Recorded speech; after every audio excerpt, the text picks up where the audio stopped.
తీసుకొచ్చాం కదా, అయిపోయింది కంపెనీ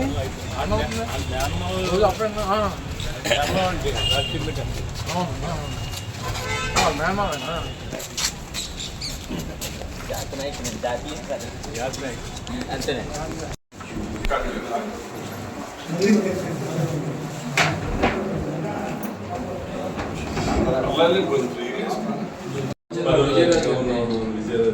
అందరూ బుధవారానికి వస్తుంటే ఆఫీస్లో కూర్చుందని చెప్పి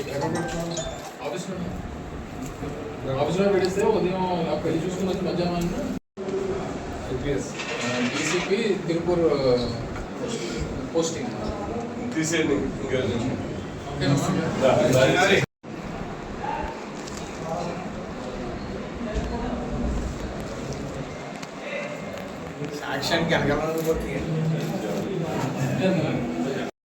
పార్టీ అధ్యక్షులు శ్రీ జగన్మోహన్ రెడ్డి గారి ఆదేశాల మేరకు రాష్ట్ర వ్యాప్తంగా కూటమి ప్రభుత్వం అధికారంలోకి వచ్చిన తర్వాత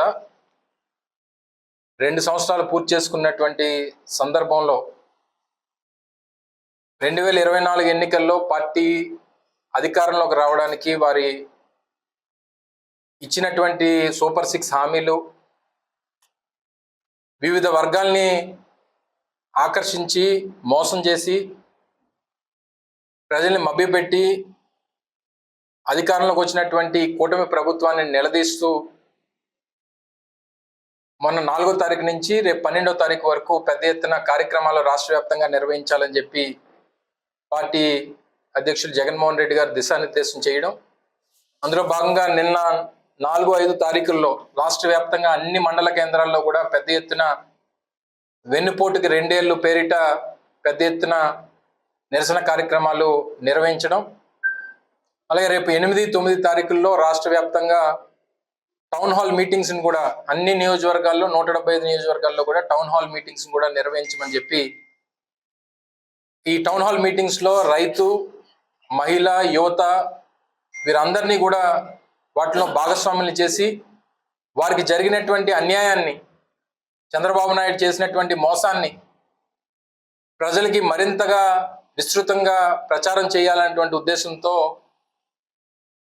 ఆ సమావేశాలు నిర్వహించాలని చెప్పి కూడా పార్టీ అధ్యక్షులు వారు ఆదేశించడం, దాంతోపాటు రేపు 12వ తారీఖున అంటే చంద్రబాబు నాయుడు ఈ రాష్ట్రానికి ముఖ్యమంత్రిగా ప్రమాణ స్వీకారం చేసి 2 సంవత్సరాలు పూర్తవుతున్నటువంటి సందర్భంలో 175 నియోజకవర్గాల్లో కూడా పెద్ద ఎత్తున ర్యాలీలు నిర్వహించి ప్రజల్ని మరింత అప్రమత్తం చేసి ప్రభుత్వం మీద ఒత్తిడి తీసుకురావాలనేటువంటి ఉద్దేశంతో ఈ కార్యక్రమాలను కూడా రాష్ట్ర వ్యాప్తంగా నిర్వహించాలని చెప్పి పార్టీ అధ్యక్షులు వారు ఆదేశించడం జరిగింది. అందులో భాగంగా ఈరోజు వెస్ట్ గోదావరి జిల్లాకు సంబంధించినటువంటి సమావేశాన్ని పార్టీ అధ్యక్షులు ప్రసాదరాజు గారి నేతృత్వంలో పార్టీ సమన్వయకర్తలు, ముఖ్య నాయకులందరూ కూడా ఈరోజు సమావేశమయ్యాం. వెస్ట్ గోదావరికి సంబంధించి 7 నియోజకవర్గాల్లో ఏ రకంగా కార్యక్రమాలు నిర్వహించాలి, ఏ రకంగా రేపు 12వ తారీఖు కార్యక్రమాలని విజయవంతం చేయాలనేటువంటి దాని మీద కూడా చర్చ చేయడం జరిగింది. దాంట్లో సమన్వయ కమిటీ సభ్యులు అందరూ కూడా పాల్గొన్నారు. మాజీ శాసనసభ్యులు, మాజీ మంత్రులు, మాజీ ఎమ్మెల్సీలు అందరూ కూడా. అయితే ఈ 2 సంవత్సరాలు మహిళలకి, యువతకి, రైతాంగానికి, వివిధ వర్గాలకి ఇచ్చినటువంటి హామీల్ని ఏ ఒక్కటి కూడా అమలు చేయకుండా నిస్సిగ్గుగా చంద్రబాబు నాయుడు గారు అబద్ధాలు చెప్తా ఉన్నారు. అన్నీ అమలైపోయి సూపర్ 6 సూపర్ హిట్ అయిపోయింది అనేటువంటి మాటలు చెప్పడం అనేటువంటిది ప్రజలకు కూడా ఒక రకంగా ఆశ్చర్యానికి గురి చేస్తూ ఉంది.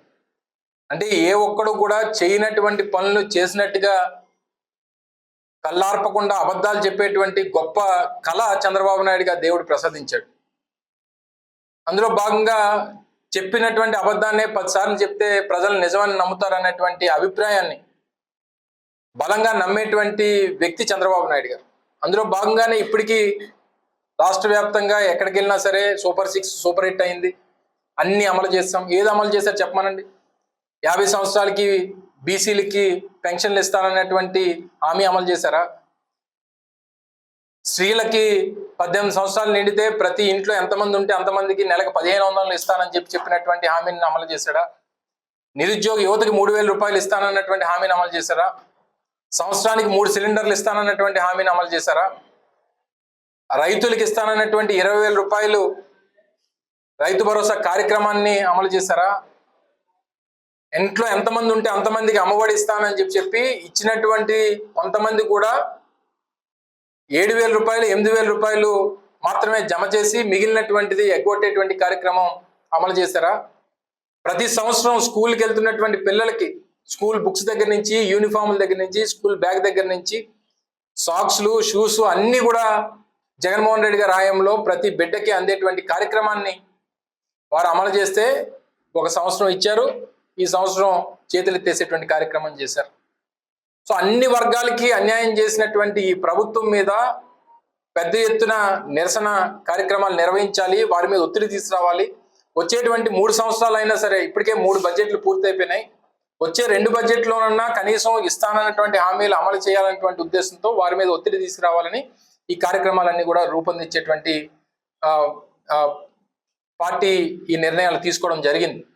సో తప్పకుండా రేపు వెస్ట్ గోదావరి వ్యాప్తంగా కూడా ఈ కార్యక్రమాలన్నీ కూడా పెద్ద ఎత్తున అన్ని నియోజకవర్గ కేంద్రాల్లో నిర్వహిస్తారు. దాంట్లో ప్రజలందరూ కూడా పాల్గొనాలని, ప్రతిపక్షంగా ఉన్నటువంటి వైఎస్ఆర్ కాంగ్రెస్ పార్టీకి బలంగా నిలబడి ప్రభుత్వం మీద ఒత్తిడి తీసుకొచ్చేటువంటి దానికి బలం చేకూర్చాలని చెప్పి కూడా ఈ కార్యక్రమంలో అందరం కూడా మాట్లాడుకోవడం జరిగింది. వారు కూడా పిలుపునివ్వాలని చెప్పి అనుకోవడం జరిగింది. దాంతోపాటు మిగిలినటువంటి అంతర్గతమైనటువంటి పార్టీ నిర్మాణానికి సంబంధించినటువంటి విషయాలు, అలాగే రేపు 15వ తారీఖున నుంచి మొదలవుతున్నటువంటి స్పెషల్ ఇంటెన్సివ్ రివిజన్ ఏదైతే ఉందో దాన్ని కూడా ప్రతిష్టాత్మకంగా తీసుకొని పార్టీ నాయకత్వం, పార్టీ కేడర్ అంతా కూడా దాంట్లో పాలు పంచుకోవాలి, బాధ్యత తీసుకోవాలి అనేటువంటి విషయాలు కూడా చర్చించుకోవడం జరిగింది. దీని మీద కూడా దిశానిర్దేశాన్ని రేపు ఎల్లుండి జరిగేటువంటి సమావేశాల్లో ఇవ్వాలనేటువంటిది కూడా పార్టీ సమన్వయ కమిటీ అంతా కూడా ఈరోజు చర్చించడం జరిగింది. అలాగే వివిధ స్థానిక అంశాల మీద కూడా మొన్ననే మన భీమవరం నడిబొడ్డున రాజశేఖర రెడ్డి గారి విగ్రహ నిర్మాణానికి సంబంధించి, స్థాపనకు సంబంధించి దిమ్మ కడితే దాన్ని పడగొట్టేటువంటి కార్యక్రమం చేసింది. పక్కన ఎన్టీ రామారావు గారి విగ్రహాన్ని కట్టుకోవచ్చు, మరో విగ్రహం కట్టుకోవచ్చు, కానీ రాజశేఖర రెడ్డి గారి విగ్రహాన్ని స్థాపిస్తామంటే మాత్రం దానికి పర్మిషన్ లేదంటారు. చెప్పనండి, పోనీ అన్ని పర్మిషన్తో పెడతాం అనుకున్నప్పుడు ఎన్టీ రామారావు గారి విగ్రహానికి పర్మిషన్ ఉందేమో చెప్పమనండి. ఒకవేళ ఎన్టీ రామారావు గారి విగ్రహానికి పర్మిషన్ ఇచ్చినట్టయితే ఏ ప్రాతిపదికన ఇచ్చారో ఆ ప్రొసీజర్ మేము కూడా ఫాలో అవుతాం. ఒకవేళ మాది పెట్టినప్పుడు వారిని కూడా ఏ రకంగా పెడుతున్నారు అనేటువంటిది ప్రభుత్వాన్ని ప్రశ్నిస్తూ ఉన్నాం.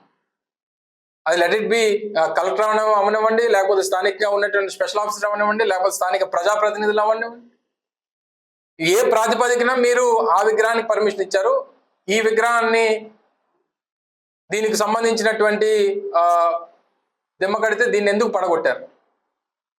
రాజశేఖర రెడ్డి గారి విగ్రహాన్ని తీసేసినంత మాత్రాన, లేదా ఆ దిమ్మ పడగొట్టేసినంత మాత్రాన రాజశేఖర రెడ్డి గారిని ప్రజలు మర్చిపోతారనో, లేకపోతే ఎవరి గుండెల్లో లేకుండా పోతారనుకుంటే మీ అమాయకత్వం. రాజశేఖర రెడ్డి గారి తాలూకా విగ్రహాన్ని, వారి తాలూకా విగ్రహాన్ని స్థాపించేటువంటి దాంట్లో మీరు అడ్డుపడవచ్చు, కానీ రాజశేఖర రెడ్డి గారి మీద ఉన్నటువంటి ప్రజల అభిమానాన్ని తొలగించేటువంటి అవకాశం ఈరోజు ఉన్నటువంటి ప్రతిపక్ష తెలుగుదేశం పార్టీకి కానీ, మరో పార్టీకి కానీ లేదు అనేటువంటి విషయాన్ని కూడా ఈ సందర్భంగా తెలియజేస్తూ ఉన్నాం. సో తప్పకుండా ప్రతి విషయంలో స్థానికంగా పోరాటాలు చేస్తాం. ఆక్వా ఫీడ్కి సంబంధించి ఏ విధంగా రేట్లు అంత పెద్ద ఎత్తున మీరు పెంచితే ప్రభుత్వం ఎందుకు జోక్యం చేసుకోదు? అప్సరా మీటింగ్ అయితే స్థానిక దానికి సంబంధించినటువంటి మంత్రి పాల్గొండు. మొన్న గత నెల 15-16 తారీఖున సమావేశం అయితే సంబంధించినటువంటి మంత్రి ఆ సమావేశంలో పార్టిసిపేట్ చేయడు. అంటే మీకు ఉన్నటువంటి లాలూచి ఏంటి? ఆ కంపెనీ పెద్దలతో మీకు ఉన్నటువంటి సంబంధాలు ఏంటి? సో ఇవన్నీ కూడా దయచేసి ప్రజలు గమనిస్తూ ఉన్నారు. ఆల్మోస్ట్ వెస్ట్ గోదావరి, ఉమ్మడి పశ్చిమ గోదావరి జిల్లా అంతా కూడా ఆధారపడి ఉన్నటువంటి యాక్టివిటీ అది. ఈ జిల్లాలో ఉన్నటువంటి ప్రజలు కానీ, లేకపోతే ప్రత్యక్షంగా కానీ పరోక్షంగా కానీ ఆ వ్యవస్థల మీద ఆధారపడి ఉన్నటువంటి వారు, అటు రైతాంగం కానీ, వ్యాపారం చేసుకున్నటువంటి వారు కానీ, మీరు ఒక్కసారిగా ఇష్టం వచ్చినట్టు రేట్లు పెంచేస్తే దాని మీద కంట్రోల్ తీసుకురావాలని చెప్పి అప్సడాని స్థాపించింది జగన్మోహన్ రెడ్డి గారు. మీరు ఆ రోజు ఆ సమయంలో రూపాయి 10 రూపాయలు పెంచితే జగన్మోహన్ రెడ్డి గారు ట్యాక్స్ అన్నారు మీరు.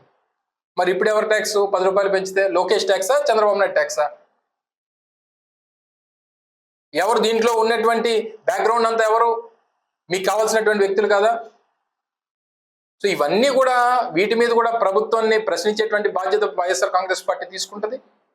తప్పకుండా దీని మీద ప్రజలకి ఆధారపడి ఉన్నటువంటి వారికి ఇబ్బంది పడకుండా, వారికి భారం పడకుండా చూసుకునేటువంటి దాని మీద కూడా పోరాటం చేస్తుంది. దయచేసి స్థానికంగా ఉన్నటువంటి ప్రజలను కూడా కోరుతా ఉన్నాం, ప్రతిపక్షంగా వైఎస్ఆర్ కాంగ్రెస్ పార్టీ పోరాటంలో మిమ్మల్ని అందరినీ కూడా కలిసి రమ్మని, మాతో పాటు కలిసి పోరాటంలో పాల్గొనమని, ప్రభుత్వం మీద ఒత్తిడి తీసుకొచ్చేటువంటి దాంట్లో మీరు కూడా భాగస్వాములు కమ్మని చెప్పి మరొకసారి ఈ సందర్భంగా మీ ద్వారా ఈ ప్రాంత ప్రజానికాన్ని అందరినీ కూడా మరొకసారి కోరుకుంటా ఉన్నాం. Thank you.